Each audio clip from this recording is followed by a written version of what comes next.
Indigenous foodways aren't trends, they're heart-healthy blueprints. This episode maps how traditional ingredients, cooking methods, and land stewardship support cardiovascular health today with practical ideas for reconnecting even when access is limited. Stay tuned. Podcasting from Dallas, Texas, I am Shireen, and this is the Yumlish Podcast. Denee Bex is a registered dietitian and CDCES from the Diné Navajo Nation and is the owner of Tumbleweed Nutrition LLC, a dietetics and nutrition education consulting firm. She teaches her native community about nutrition without judgment. Diné provides inclusive and evidence-based nutrition education for organizations which honor American Indian heritage. Welcome, Diné. Hi, thank you so much for having me. Such a pleasure having you on. So, Diné, I want to jump right in, but before we do, I want to understand a little bit more about your own background and what really inspired you to focus on this intersection of Indigenous food and health. Yeah, so I can give you a little bit about my background. First, I probably should introduce myself in Navajo, just in case we get some Navajo relatives on listening in. She'e Denee Bex Yinishia Nanishtaja Tachini Nishlan Mike Dishkini Bashin Kia Twitchini Dashache Kia Ani Dashanella. So as you can probably assume, I am Navajo. I am originally from the Navajo reservation. I grew up there, born and raised on the Navajo reservation. And when I left high school, I thought I was done with the reservation. However, it drew me back. And, I really saw a need for more culturally inclusive nutrition education. And so I ended up pursuing my dietetics degree, went to get my master's in public health after doing some work as a diabetes health coach. And that was essentially a CDCES, but without the pay. And I worked there at a IHS hospital. So what really inspired me was just to, provide that resource for culturally relevant, culturally respectful education, not just in diabetes, but also in nutrition. And yeah, that, there's definitely a huge need for seeing that kind of care. Many of our healthcare providers don't look like us or may not come from like a similar background as mine. And that really does a disservice to our communities in how we're trying to help, how we're trying to support people who have diabetes.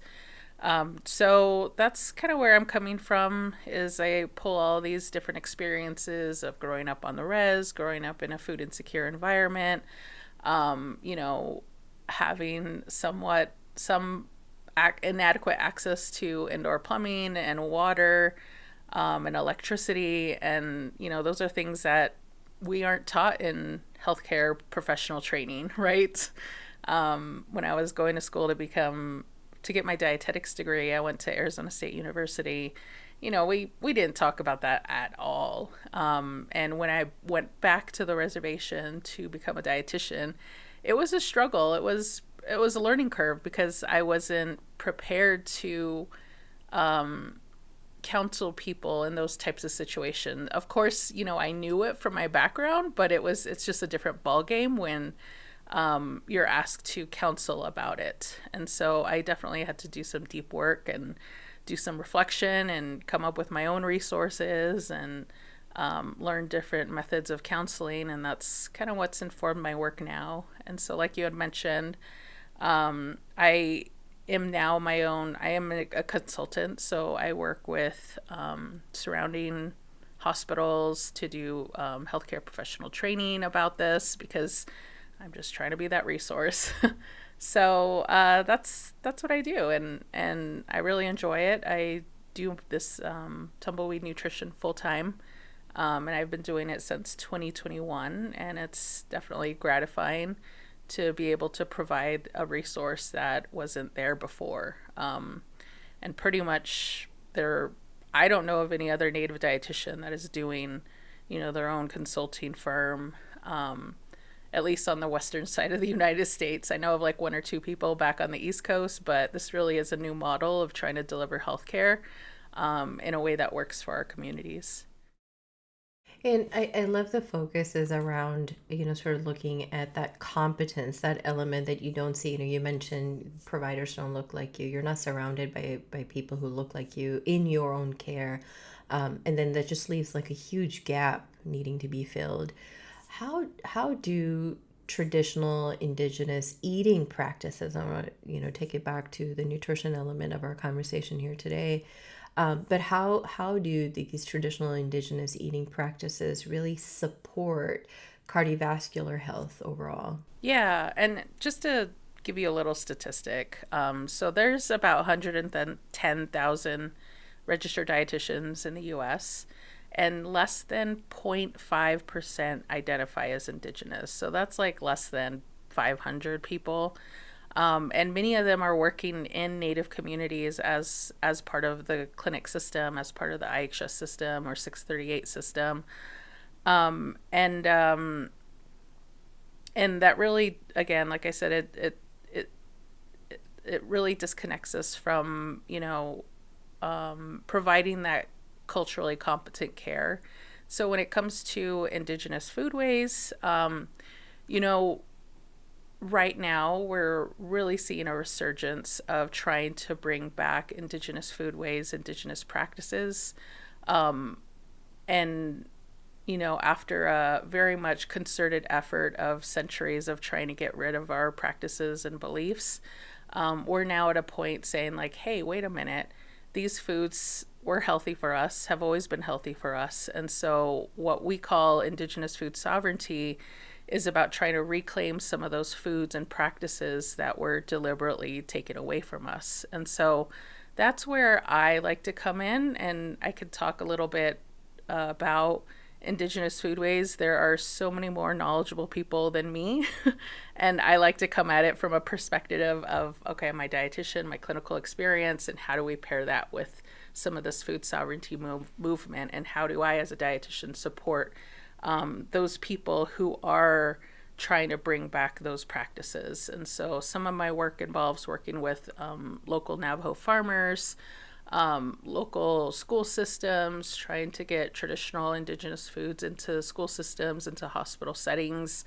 Again, how do we talk about it in a clinical setting as well? And that's something that's very, very much missing in our education and in our training. And so what we can take from Indigenous foodways, definitely when it comes to supporting a person, is what's happening now, I feel like, in nutrition mainstream, is that there's an understanding that nutrition is holistic. Nutrition is it's not just about the nutrients that we're eating. We don't go out and think about, I'm going to go eat vitamin C today.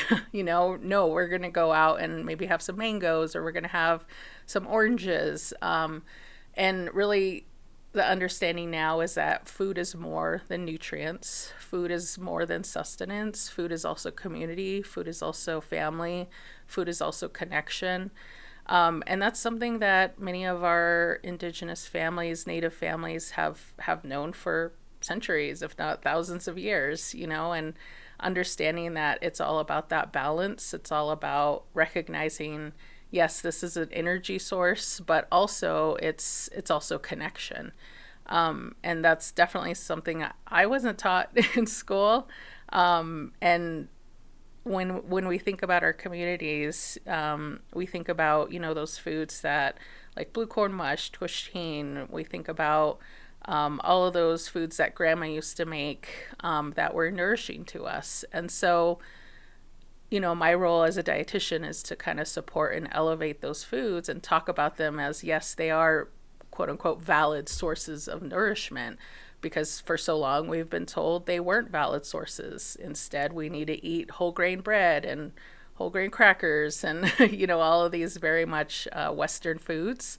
And that's not to say like we don't, I reject all of those foods, because I don't, because I know everybody's living their lives. They've got to be realistic, but also my work is about how do we integrate some of those traditional foods, or how do we reconnect with those foods as well. Because many of our families, what we're seeing right now is many of our families, they're losing that connection. They're losing the touch that they've had with it, and it's not being passed on to kids. And so, some of my work is going out and doing cooking classes and how to make not only like the traditional versions of the food we make, like the blue corn mush or the toshteen that I mentioned, but also how do we use these foods in like new ways. And that's something that often gets forgotten about when we're talking about nutrition in Native communities is, we've had centuries of this, very intentional destruction of our food systems. And we're losing touch with it. And the question now is how do we get that back? But also, how do we get it back in a way that works for us? How do we get it back in a way that works for our communities now? And so, that's a little bit about, how we talk about foodways and practices and recognizing some of that ancestral knowledge, like mindfulness, like slowing down, like gratefulness, like appreciation, and how does that support us in our nutrition journey? And the other part of the question, really, I'm trying to understand is like, how do these foods support positive health outcomes for an individual? How do you help individuals understand that bridge to Indigenous foods and health outcomes? Well, we can definitely highlight, what are those high fiber foods? Of course, high fiber foods are going to, support cardiovascular health. They're going to support our blood sugar management. And so kind of figuring out what traditional or indigenous foods are out there that have these health benefits. Like I mentioned, again, blue corn mush, it is higher fiber. It's a hot cereal. Think of it like grits, but a little bit, the grain is a little bit finer. That's the ancestor of grits.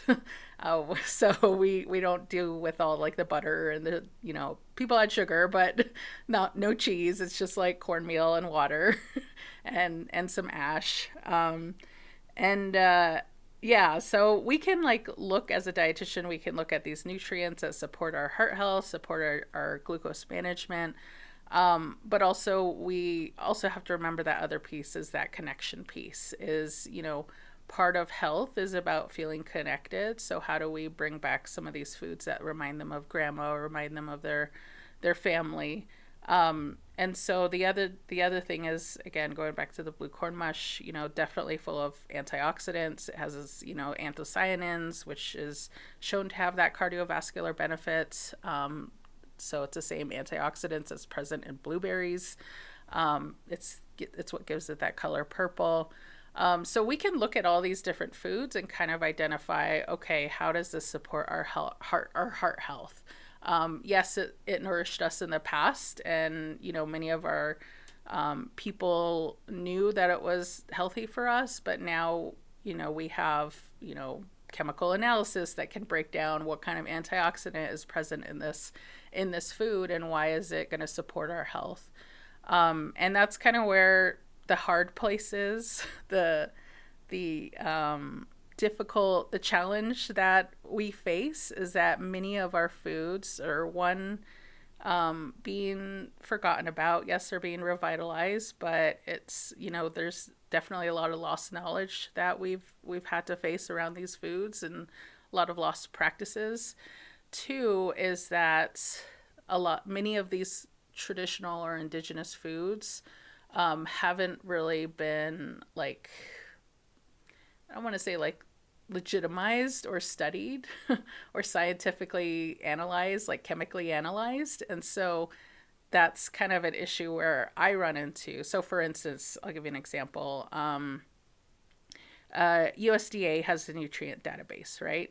We can go online, look up how much vitamin A does this particular food have, and it'll tell us how much, according to the USDA, this is how much vitamin A it has. That accessibility isn't as prevalent for native foods as much as we'd like. So for instance, like one of the issues I run into is I use sumac berries in some of my recipes, my dishes, my cooking classes. And the sumac berry is indigenous to America. This particular type of sumac berry is indigenous. There's some like in the Middle East that's used.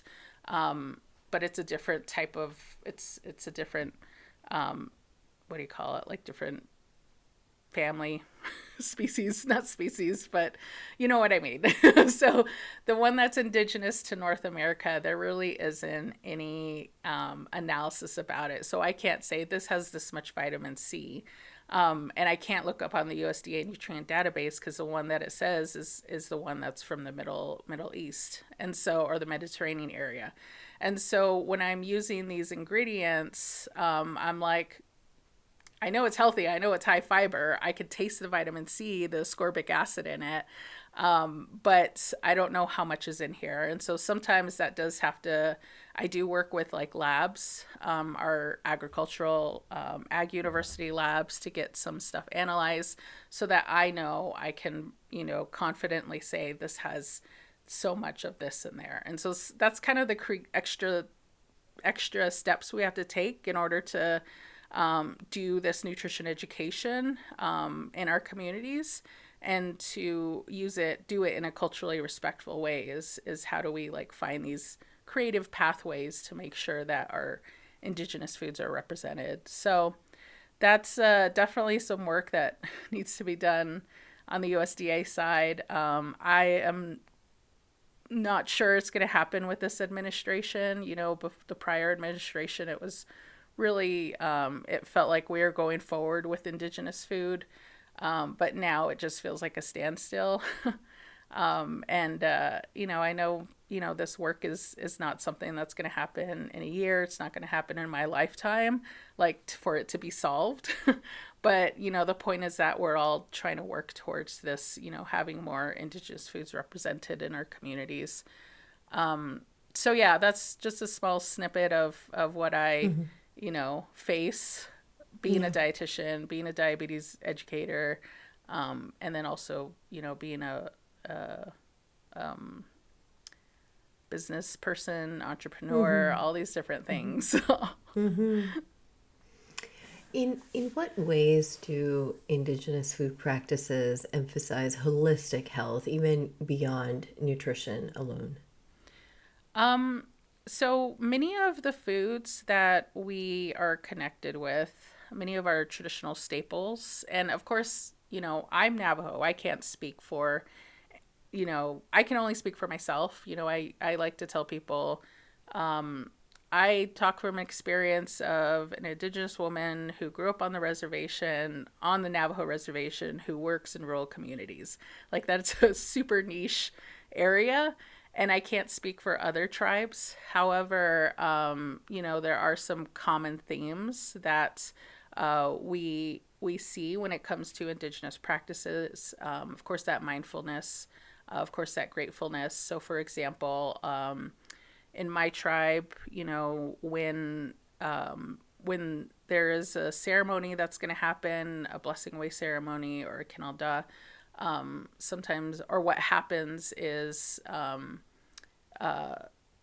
the family or the community goes out and harvests the taproot of a yucca plant. And so I shouldn't say harvest. They do harvest it. However, there is that mindfulness when it comes to going out to harvest it. There's a small ceremony that gets done. There's a little bit of gratitude that goes on for thanking the yucca plant, thanking the deities for providing this resource. And what happens is we don't pull out the entire plant. So that's what I mean is we don't really harvest it. What happens is we dig a small hole next to it. We try to go down as deep as we can. We take whatever's needed, a 3 or 4 inch piece, and then what happens is we backfill it so that the plant can still be available for the next time. And so that's what I mean is like there's that mindfulness, there's that gratitude, and there's this concept of taking only what we need. And so that when it comes to nutrition, that's something we can kind of relate is how do we take only what we need, especially when it comes to food, and how do we also have that balance and gratefulness towards our food. The other thing is, many of our foods, many of our staple foods are connected to creation stories as well. And so, for example, corn, I'm Navajo, so we historically grew white corn, blue corn, yellow corn, and these corn types are connected with different physical physical elements. It's connected to the genders. So for instance, white corn versus yellow corn, there's a difference between the genders. And so when we talk about these traditional foods or these staple foods, it's not just about the corn itself. It could be related to some of these creation stories. And with my work as part of my company, I'm asked to go out to other tribes. And I like to do my due diligence because I don't even feel like I'm an expert on Navajo food because there's so many other people, so many other traditional knowledge holders who know more about traditional food. But I like to go out to these other communities and do my due diligence and find out, okay, what foods are important to you, and how are they connected to your creation stories. And that really gives you a better idea of how important it is to the community. So it's just not a matter of coming into the community as a healthcare professional and saying, you need to stop eating corn, you need to stop eating wild rice, you need to stop eating other staple crops. I've heard, all sorts of things, because you're not just denying them that food, that sustenance, you're also denying them their identity and their culture. And so that's what I, want to remind healthcare professionals about, when we're talking about food in our communities, is like, there's stories behind that. There's identity behind that. And it's not appropriate to say that to our community members, even if you think it's quote unquote unhealthy. There's stories behind that. And I was just going to ask, for people who want to connect with traditional foods, but either, they may have limited access, let's say, what practical strategies can you recommend for them? And, the second part of what you just mentioned, which is how can healthcare or even nutrition professionals better support such efforts? Yeah, that is my specialty. So I definitely, first and foremost, when it comes to supporting foods, I recommend supporting native food producers. That is their livelihood. Oftentimes they're using that as supplementary income, and that's not their main source of income. So for many of the farmers and the producers, they have a regular full-time, probably an office job, but on the side they're growing corn, and then they sell it on the weekend during the summer at farmers markets. So first and foremost, I think it's important to support native food producers. It's getting easier now that, we can buy things online. There's a few like Indigenous food marketplaces that I like to recommend people go to. Takabi being one of them. The American Indian Foods Trademark Directory kind of gives you a better idea of who's out there, and who is, legitimate, because there are many people who like to brand their food as native or native produced, and it's not, unfortunately. The other thing is, when it comes to integrating it into the clinic, how do we incorporate these native foods into clinical settings? Can we provide resources? Can we provide handouts? Can we provide cooking classes for our patients living with diabetes or heart failure? And then how do we kind of work all of that together? How do we get native producers into maybe inpatient menus as well? And so there's a lot of different ways to do it. It just takes a little bit of creativity, a little bit of persistence, and a little bit of curiosity on behalf of the healthcare professional too, and kind of checking your biases and thinking like, wait a minute, is there a certain way I think about this Indigenous food, and how does that affect the way I give my patients recommendations? Because I definitely have heard of many providers not recommending traditional foods or telling patients to stop eating their traditional foods and eat more, as a Western quote unquote healthy diet. And so some of that is also recognizing our biases. Yeah. it's a lot, but definitely I'm happy to connect with people who want to learn more about it. How would you like to see Indigenous knowledge and food practices integrated in sort of your broad mainstream nutrition and healthcare systems? Well, I think there definitely needs to be more of a discussion broadly about how food policies, historical food policies, and current food policies affect our patients' ability to eat and have options in their community. I think that's just a general thing that all dietitians programs, dietetic programs need to address, is understanding not everybody has access to eat kale and quinoa every day.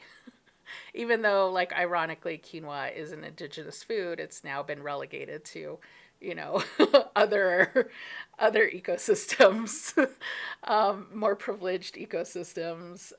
So that's definitely broadly. But more when it comes to indigenous foods, I can imagine, us spending a little bit more time about understanding how some of these policies impact our ability to eat. So how do we look at different eras in our indigenous history, like the boarding school era? Now we're going through revitalization era. How do these different, acts of Congress affect our ability to eat? How does loss of land affect our ability to eat? So I think there definitely needs to be more discussion because there's a lot of nuance to that. It's not as simple as just going in and saying stop eating fry bread and eat more carrots, or replace half your fry bread with whole wheat flour. It's like yeah, those are great recommendations in theory. However, like, we also have to recognize what are all of these other issues that affect our patients' ability to access nourishing food, to access higher fiber foods, to access foods with a healthier fat profile. So yeah, a little bit of a tangent. Very helpful. We are toward the end of the episode, Diné. I'd love for our listeners to just know how they can connect with you and stay in touch with, your work. Yep. So I have different ways. You can find me on my website, tumbleweednutrition.com. I am on social media. I do post on Instagram primarily.